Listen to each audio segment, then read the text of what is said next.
Anything.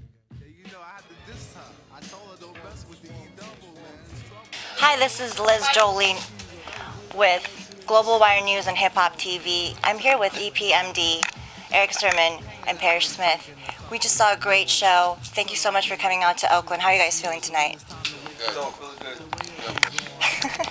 So, just to start off on a fun note, what do you guys feel is like the thing you love most about the game that's kept you in the game for 30 years? Almost 30 years now. That keeps you keep doing this. People. Yeah? Like just, Just before we connecting with started them. from way back there, the state of where hip hop is. So when you come out, people speak about it, the fans speak about it. And then now there's a demand because they're just so tired of the music that they're hearing. So that's what keeps you Definitely going. tired. When you run into a fan from 1988, Right. they just was at your first show.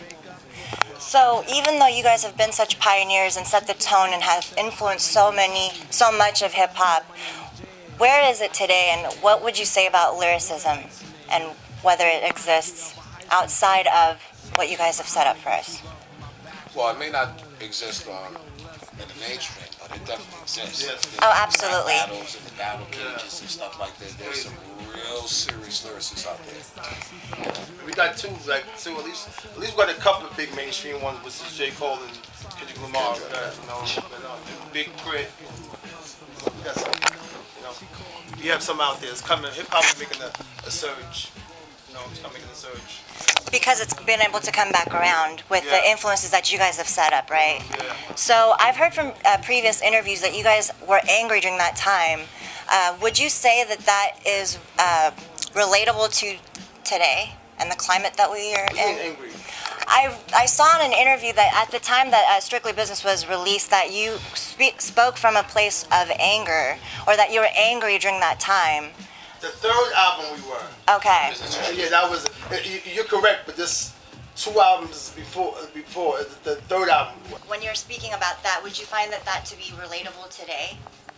Yeah, because Paris had this idea. We was doing this song, and we made a song called "Rappers Out of Control," and we didn't have any idea that it was going to be relevant now, Right. because it was kind of out of control, but not in a bad way. We were just doing competition. Like hip hop was great at the time, Yeah. but we needed something to go off on. We took our label that we was on, and we used that anger from how he was treated over there, and then we got signed by Def Jam, so we used that in between. So it wasn't the fact that the actual game of MCs were bad. We was going on like EPMD, the business part. We was just like stuff wasn't handled the correct way, and we was angry, so we went out there and And then you had some of the haters who still was like, these guys, how are we still a fluke and we got 2 back-to-back #1 albums? Right. Like, what else you want to see? And we came back with a third #1 album. And Redman, and brought Redman with us. So it was. So y'all just keep going, just keep on. We always respond to the world the way the world responds to us. So at the time the world was going to war, people love our music, so we put an aggressive album together for the situation people was in, because sometimes people use the music as an escape to get their mind right. And we did, because that's true, because again, Paris, man, I forgot the football player, but he didn't know what a gold digger was. Right. He had no clue until he heard the EPMD song in '91. Whatever. He's like, yo, good looking, man. I had this girl, this and that, whatever. So again, that time of that album, we was writing, the Gotta Get the People. We was writing stuff. We had a lot of conscious stuff, for the world on that CD. Yeah. So I'll wrap it up with this, but I really wanted to know, with everything that's going on with the state of our community right now, is there anything that inspires you to write new material right now? Something that calls out to your heart about wanting to write something or feeling inspired about the climate of our community? Well, I'm just inspired just to work now. That's what used to motivate Eric and I. We used to see how bad hip-hop was and always felt like we can basically do better and make a contribution.